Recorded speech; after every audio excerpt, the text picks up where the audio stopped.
Welcome. Bonjour. Vous écoutez le podcast Dirty Feet sur les ondes de No More Radio. You're listening to the Dirty Feet podcast on the No More Radio Network. Nous sommes vos animateurs, Et animatrices. We are your hosts, Allison Burns JD Papillon. Et Stéphanie Morin-Robert. Listen in. Écoutez. We're gonna move you.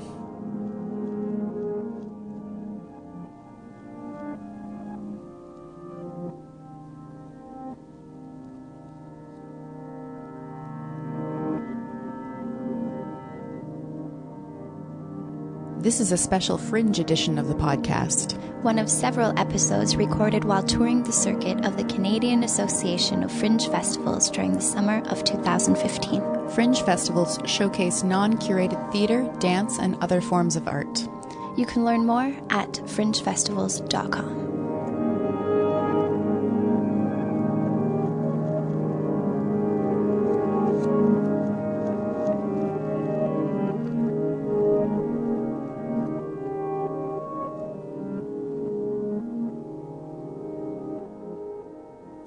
Next, we're going to be speaking with Pepper Fajans from the Brooklyn touring outfit. They're bringing a show called Co.Venture to the Fringe. And as you may suspect, they're from Brooklyn. And this is a pretty spectacular work in the sense that it is an important work for, I think, the dance community, and I hope for the community at large as well. The subject centers around the narrator, David Vaughn, who is the archivist for the Merce Cunningham Company. And it's basically a conversation between Pepper and David about Merce and about their personal relationship to one another, their relationship to Merce. And it talks a lot about dance with quiet moments of dance itself, and then some multidisciplinary elements that are very subtle and sparse and effective. So anyway, that's my perspective on the show. Pepper, thanks for being here today. It's wonderful to be in Montreal. So I would love to start with why you made this show. David and I began to know each other beyond colleagues on the final Merce Cunningham World Tour. This was after he died, and the company was intending to close, and this was the kind of last large world tour, and I was assigned to help him or enable him to go on this world tour. He's 91, he was 87 at the time, and as we went on these adventures around the world, we started going on side trips to museums, to sites, to dinner, to breakfast, and the conversations that began to unfold about why we were on this tour at all, what the Cunningham technique was doing for the dance world, why the company was being shut down, what that meant for dance and what that meant for New York, became our topic of conversation. And as we began to unpack that, we were unpacking this shared reverence for dance, period, but also for this particular era of dance and the collaborative examples that were set by the folks who were working from the 40s and the 50s in Merce, John Cage, Robert Rauschenberg, Jasper Johns, all the way until now, and how those collaborations have continued. So I really wanted to take David and Mai's conversation and bring that into a theatrical format to demonstrate why this was important to two people who had come to know Merce and know this work from very different upbringings. I think that we cross paths in a very unlikely way, and I am impressed both by him and by my own willingness to become a friend of his and his interest in becoming a friend of mine. Can I dig further into why you put it on stage rather than write it down or record it, or because it is an expansion of the conversation is what is on stage. Well, David has had this long on and off Broadway career, and he's very modest about that, but he's a fantastic performer. And what I started observing along the tour, tended to be during the lectures and the interviews. He would be sitting in front of a group and they would throw him a question, and seeing him answer that question in these most carefully selected tangential ways, bringing his responses back to the main question, and seeing how he unpacked these ideas in front of groups of very interested individuals, that first intrigued me. He has a wonderful voice, and he has a very unpretentious relationship to this work. Most people speak about it with this almost religious-like reverence, and he speaks about it so clearly and so plainly in the best of ways that I wanted to expand on that capability of his. And then our own conversations, when we sit down and talk, people often say, "Man, you two got quite a rapport. This is very interesting to watch you two talk about this, because we're very different in where we come from." And to see us speaking, not that I can see us speaking, but I saw the reactions from folks, and decided I wanted to feature that to some extent. Then there's also this physical trust that we've developed from pushing him in a wheelchair that I wanted to bring onto the stage and demonstrate that physically, that he trusts me to compose a show around him, and he's not worried that it's going to come crashing down on his head. And as far as the intergenerational collaboration and these discussions, how much of the context or the background of that does the audience have to know to be able to dive into this world and have an understanding of what's happening, the context, the theme? Well, I'd start with those who do know well the history of Cunningham. It adds to their story. But for those who don't know, they see an unlikely friendship, and they see people who choose their words differently and who have different accents, and they're noticing that that's the important part. They don't really need to know who Merce is. They see that we're both passionate about something, and that it's that has brought us together, and that relationship between he and I becomes intriguing without knowing who Merce is, because we're both so energized by all that has come from that world of dance. And within this world of dance that you're recreating, reminiscing, you have other collaborators you've been working with. Maybe you can talk a little bit about that. Let's begin maybe with the sound design.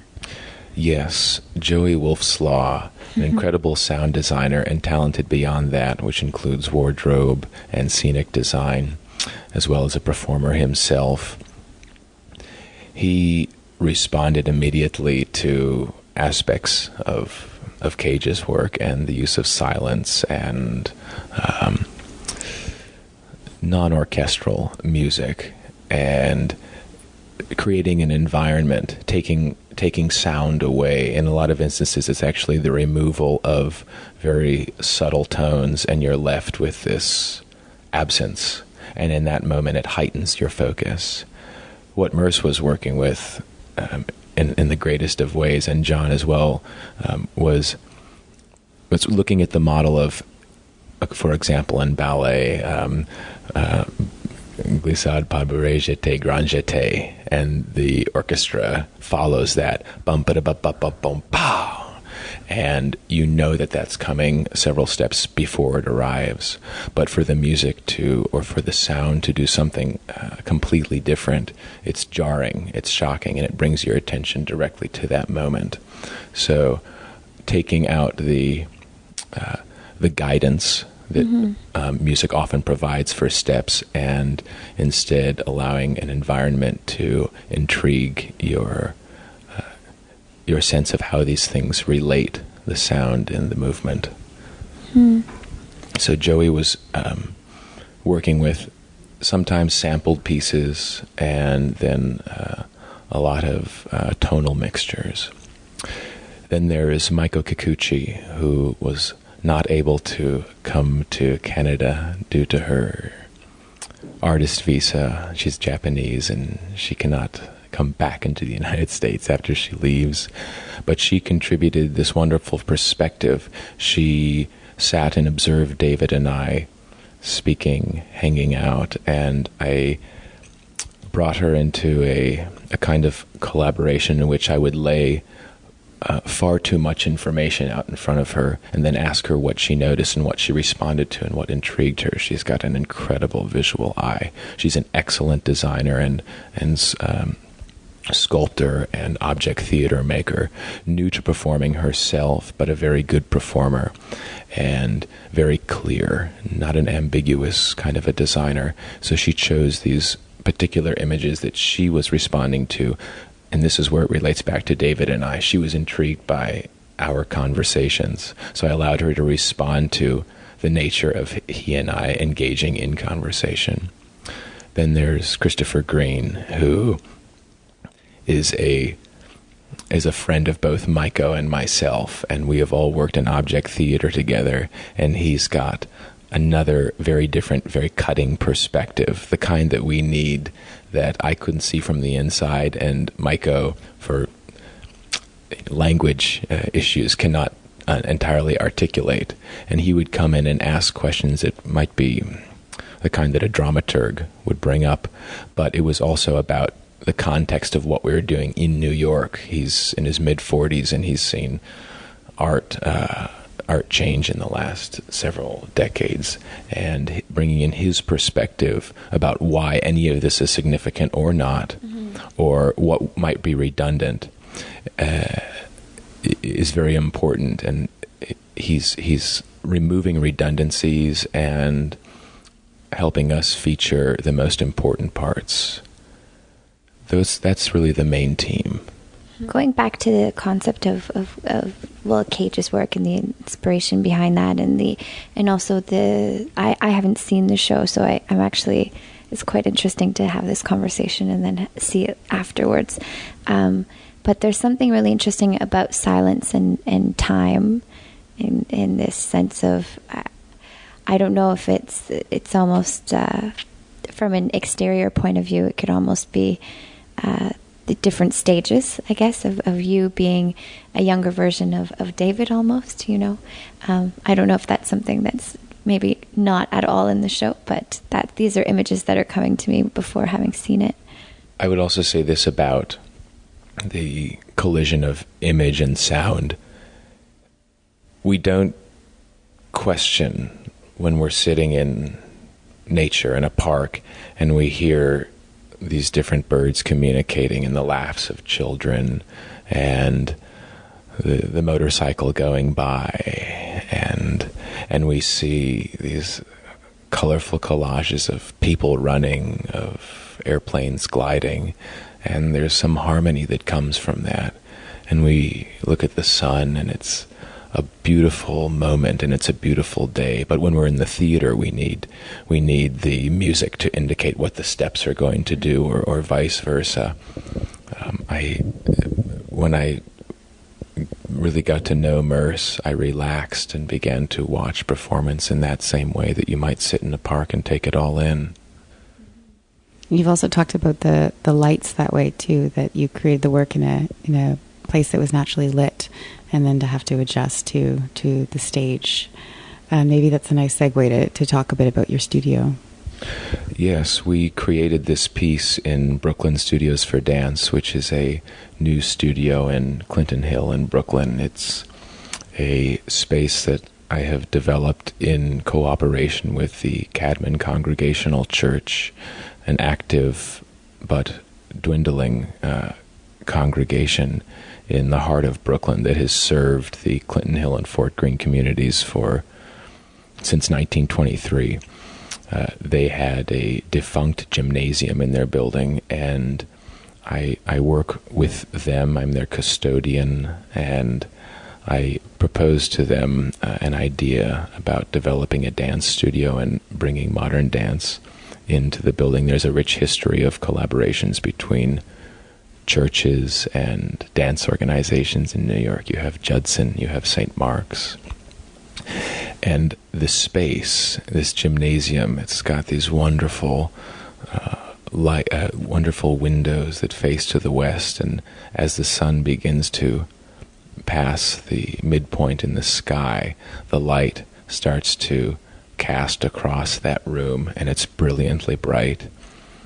The room was brown and yellow and cracked and had not been repainted since 1923, and I general contracted a build-out in which we applied 80 gallons of paint, high quality, very bright white paint, and the ceiling is a mixture of white paint and deep black fabric, so you have this kind of starry abyss above, and we designed and manufactured our very own sprung floor and built that on site and finished that in this very medium gray. All of the trim is also a medium gray, medium to light, I would say, and it's around the windows. It carries the light in a way that, the same way that one puts a little mascara around the eyes to bring out their brilliance. So in taking this space and designing it around the light, we had a most wonderful environment to design this work. The floor itself is 30 feet by 60 feet, and in that crystalline environment, everything is nearly on a pedestal, even in the process. So we were able to relax and hide behind nothing and unpack these slow, contemplative ideas and develop them into the material that we then cut back with Maiko and with Chris. We developed many hours of material and then cut that back, and bringing that into a black box or into a black space, and seeing how the elements of the set, which are all raw wood, punch against the black wings and the black backdrops, and how our own costumes again punch away from that. It takes the most essential elements that we've distilled from this process and allow them to float in that little black abyss. More. Happily. Technique used to be integral to the dancer, going to class regularly, maybe multiple times a day, and I feel that it's less attended. It certainly is in New York. People don't take class the way that they used to, and the era of Cunningham has been rejected by many as being too formal, and that's moved into other techniques and other practices, but it also has created a culture of sort of anti-class or anti-technique. And am I allowed to ask you a question? Sure. How does technique stand in Montreal? Do people appreciate Cunningham? Do they reject it? Do they care? I mean, or Graham, or Horton, or anything. Do people care about these techniques? It's an interesting question. I think I could definitely relate to the fact that there's less and less people in the technique class, and I guess personally, as a choreographer and dancer, I don't. I've never come from that background of feeling that technique was super important to my work. I think it is a base that has to be there, but it's not something. Yeah. I think there's a lot of people practicing alternative forms of technique, like doing other workouts or yogas and things like that, and doing the technique that they need for the work that they're making, and not necessarily training in a specific style if that's not the style that they're working with. And there are a lot of classes offered around town, and the philosophy to it tends to be to switch up the teachers frequently. Short workshop periods or a week at a time with a different professor to just try and get dancers versatile. Versatility is what it's all about. Merce figured out his technique through yoga. I mean, a lot of it is based in yoga, but also responding to his ballet training and his work in the Graham Company. The technique class, which is often very rigid, or I should say, appears to be rigid, is because it's limiting. But so is any good puzzle. You have to figure it out within the context of those limits.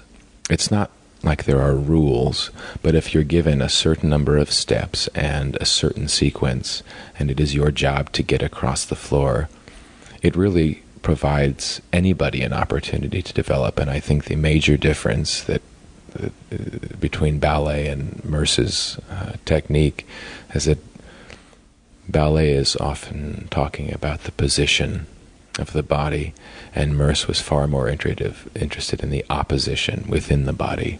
So to see a 45-year-old or a 50-year-old in Cunningham technique, and that was the case. I mean, there were 70-year-olds taking class, and even if they couldn't make the shapes, you could still see that they were firing the sequences in their brain, and they were sequencing their own body as best they could.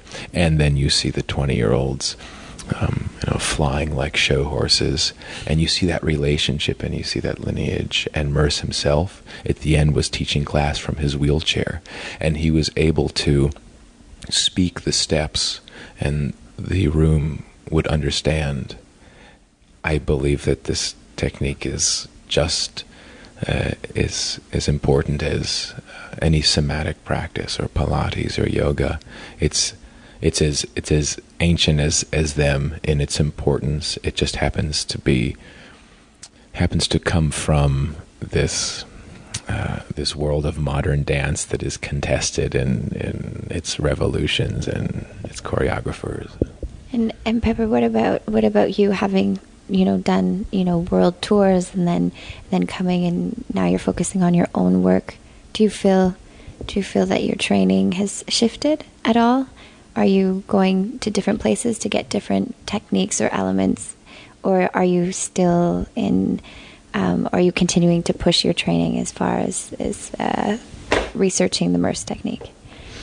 Well, I'm very fortunate to be directing this dance studio in New York. I should say that I'm the founding director of Brooklyn Studios for Dance, and in that way I've been able to invite scores and scores of teachers of different kinds that range from techniques that are not movement-based to things like Butoh, to Limon, which maybe for folks seems too close to Cunningham, but is so different, to techniques, to release techniques, to somatic techniques. And I take it all in. My own project in the work of, I should say, my work is to try to take each and every class that comes through that studio and let my body be a place for that work to accumulate. I love the formality of a Cunningham class, but I also bring in folks from that company who have began to explore variations of that and who use the body in slightly different ways but maintain the structure of the class and use the hips differently, for example, and seeing how the younger, or I should say the last members of that company who are still brilliantly capable, who've gone on to companies like Trisha Brown and such, how they are now interpreting that work and what it means to them and how it has rocketed them forward. I'm more interested in that and how we respond to these things as practicing dancers. There's no dance step that's bad to investigate. It's bad to strain your joints against your better anatomy. But you look at David, he was taking class. I mean, when we were on the final world tour, David was taking class, certainly at a bar, and he would certainly have to step away once the center work was complete. But his version of it is just as valid as mine or any other. Do you feel a certain responsibility? Absolutely. I think there are not a lot of advocates on a most basic dancer level. It's it's become the mission of the Cunningham Trust to continue this work, but that is a licensing agency, and they do offer one class at 12:15 at City Center in Manhattan, but that is not easy for everybody to get to, and I want the dance communities anywhere to know that this is not just a textbook thing, or this is not just a thing of the past that we each reject, or, because that's what you do when you come up through dance school. The first time I saw the Cunningham Company, I still have the essay that I wrote on that, and it was neither positive nor negative. It was just pure intrigue as to why this would be done at all, and I hope that people continue to ask that question. People are doing it for a reason, and it's not to be totally thrown out as ancient history. I saw the farewell tour when it came through Montreal, and my reaction to it was that I'd seen it all before, but I'd seen it all before because everyone's using it. Everyone's borrowed and built on it since MERS started. Well, it's very good to watch the most current company, and then it's extra credit if you go back and look at the films, and you go all the way back, and to see MERS dance his own solos, it looks nothing like his company.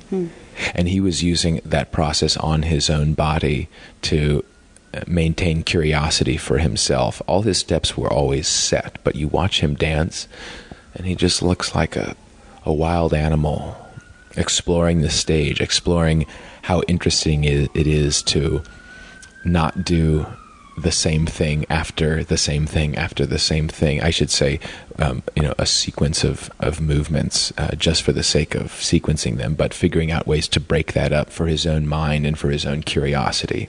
And it's really, in the end, it's not even about the steps. It's not even about the technique. It's about continuing your own curiosity by breaking up habits and patterns, and that often comes through a clear technique or a clear indication of steps to explore, not because you should do those steps, but because it shows you where your strengths are and what you can develop beyond that. It's something to respond to, not something to so specifically do. So to borrow from it isn't always to borrow from the look of it, but it's to borrow from chance procedure, indeterminacy, and it's also highly rhythmic. It's training rhythm beyond a 4/4 or any sort of even measure. So many of the exercises in class are on a 9 or a 12 or a 17 or something that's complicated and really gets your brain firing. It's asking you to move parts of your body with some degree of independence, but still on a rhythm structure. So there is something that you're trying to somewhat impossibly attain, and in that pursuit, you're beginning to exercise. It's just exercise in the end. You're going to walk out of a strong class pushed so far beyond your limit, and you come back the next day and you're that much better, and you do that for years, and you grow into a highly capable individual who can reach much farther than they thought they ever could. But you're only going to do that if you are spurred outside of your comfort. And I think people often look at these steps as uncomfortable. I know that people say that to me all the time.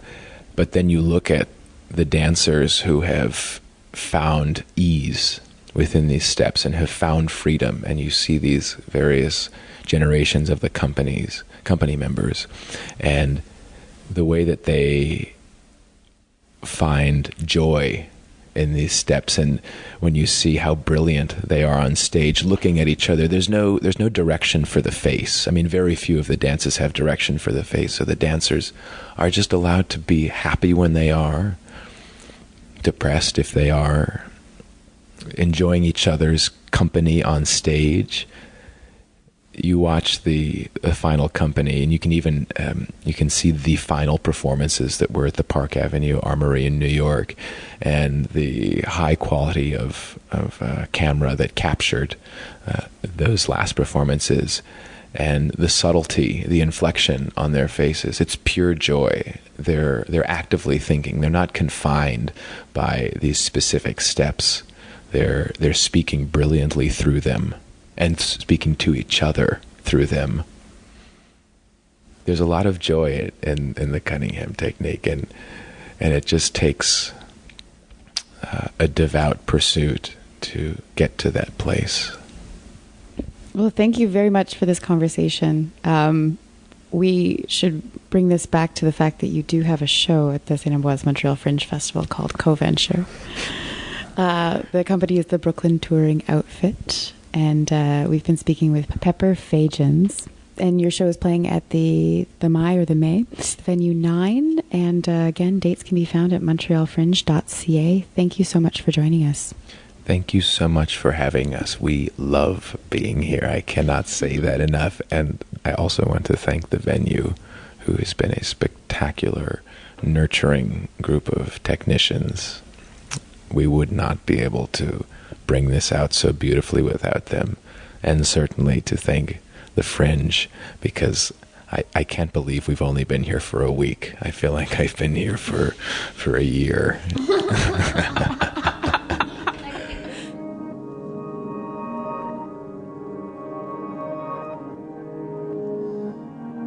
The Dirty Feet podcast is produced and hosted by Produit et animé par Allison Burns, JD Papillon, et Stéphanie Morin-Robert. We have Mainline Theatre, Montreal Improv Theatre, and Paul Aflalo to thank.